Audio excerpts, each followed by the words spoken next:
Hey now, and welcome to Foundations of Civilization, Part 2. In this video, we're going to take a closer look at the foundations of farming. Around 12,000 years ago, the first agricultural revolution began. No event was more important for modern human civilization. Now, agriculture is the deliberate tending of crops and livestock. As colder temperatures gripped the globe, the availability of food through hunting and gathering became ever more constrained. Out of necessity, the Neolithic era began around 12,000 years ago. Neo means new and lithic means stone, so the New Stone Age.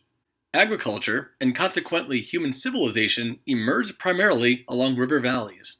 People would choose crops based on traits like taste or nutrition. So what was actually happening was that natural selection was being trumped by artificial or human selection. This is known as selective breeding, which we also refer to as plant or animal domestication. According to the renowned American geographer Carl Sauer, even before the Neolithic era started, plant domestication began with vegetative planting of root crops, such as beets, radishes, or parsnips as you see here. Parts of plants were placed in the ground to grow new plants. This is what's known as horticulture, the cultivation of flowers, fruits, vegetables, or ornamental plants. Sauer claimed that the invention of agriculture probably first occurred around the tropical seashores, where settled fishermen could produce enough surplus food so they could invest some of their time in experimenting and nurturing plants and animals. Even though place matters, Sauer was a fierce critic of environmental determinism, which states the physical environment predisposes human social development as either being successful or a failure. In other words, environmental determinists believe it's all about place. Another theory Sauer would not agree with is pastoralism, which suggests the environment sets certain constraints or limitations, but culture is otherwise determined by social conditions. However, Sauer did believe in cultural ecology, as do most modern geographers. He contended that humans interact and adapt to social and physical environments.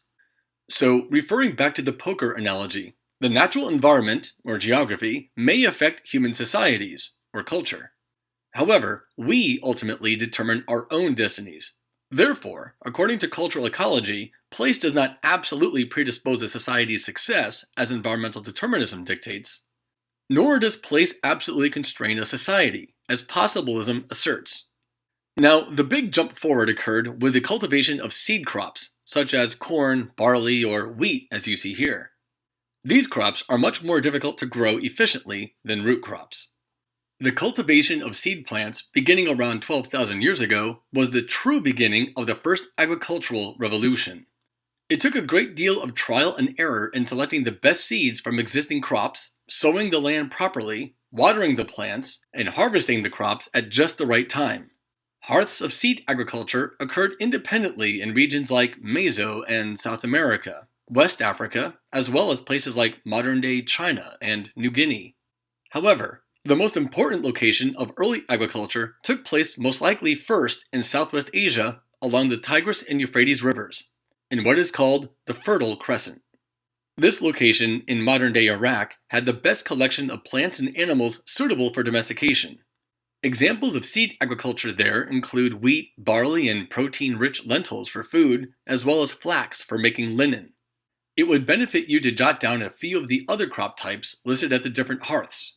Not to memorize all of them, but to be aware of the origins of many of the foods we depend on today. It took generations to reach the level of sophistication necessary to grow, harvest, and domesticate these crops, such as the corn shown here. People also began to domesticate animals. This likely started hundreds of years after plant domestication had begun. Today, around 40 species have been domesticated. Now, many attributes are necessary for animal domestication. Some include a flexible diet, especially one in which animals eat foods that humans do not want, such as cattle grazing on grass. Also, a reasonably fast growth rate. The Egyptian painting there shows a donkey, which can give birth to a foal around once a year. Another necessary trait is a pleasant disposition. So horses have proved to be very tameable over the years, whereas zebras, who are related to horses, have not.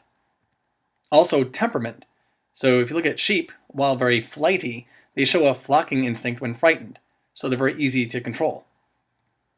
And of course, another one is a modifiable social hierarchy. So dogs, descended from wolves, are pack animals, who are used to following an alpha, or a leader, so it makes them very easy for humans to control them. Different societies advanced at varying speeds due to the constraints and advantages their spaces and places provided them.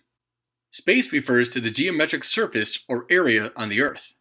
Place, more specifically, is an area of bounded space, such as the Fertile Crescent. Because of its distinct plants and animals, it proved to be a place of unmatched advantage in the early Neolithic era. Due to the farming of plants and animals, the ecumene, or the proportion of Earth's surface occupied by permanent human settlement, expanded substantially. Now, most agriculturalists were subsistence farmers, meaning they produced food for themselves, their families, or their local communities and markets. So, to wrap things up, we'll look at two different types of extensive subsistence agriculture, in which relatively large areas are farmed, but with relatively low inputs of labor. And these lifestyles exist to this very day.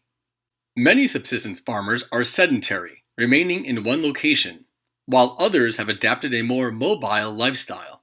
Such is the case with shifting cultivation, in which new farm fields are established after a few years in order to find more productive land. This activity is primarily located in tropical and subtropical areas, such as the rainforests. Usually, farmers move or shift to an area, cut down trees and vegetation, plow the open land, and then plant their crops on the new ground. When the land is depleted of nutrients, often after a few years, farmers start the cycle over again and shift to another area. A common type of shifting cultivation is slash and burn agriculture, also known as swidden or milpa. This style of farming is carried out by cutting down trees and then burning them in order for the ash to fertilize the soil. These societies have existed for millennia and still exist today. However, their numbers today are probably as many as a couple 100,000 worldwide, and shrinking. Shifting cultivation is just not productive enough to sustain large civilizations. With deforestation and modernization, fewer and fewer of these societies remain. Opposite the tropical rainforests are the arid and drier climates in and around the world's deserts. Here, another type of extensive subsistence agriculture emerged known as nomadic pastoralism, in which livestock are herded either seasonally or continuously in order to find fresh pastures for grazing. Typically, these nomads herd goats, sheep, or camels depending on their location. These nomads often move their herds to higher elevations in the summer and then to lower elevations in the winter to find the best pastures. They usually traded their animal products such as milk, skins, and meat for crops such as wheat or barley. As with shifting cultivation, nomadic pastoralism is just not productive enough with respect to the amount of food produced per unit area, so their numbers have also remained small.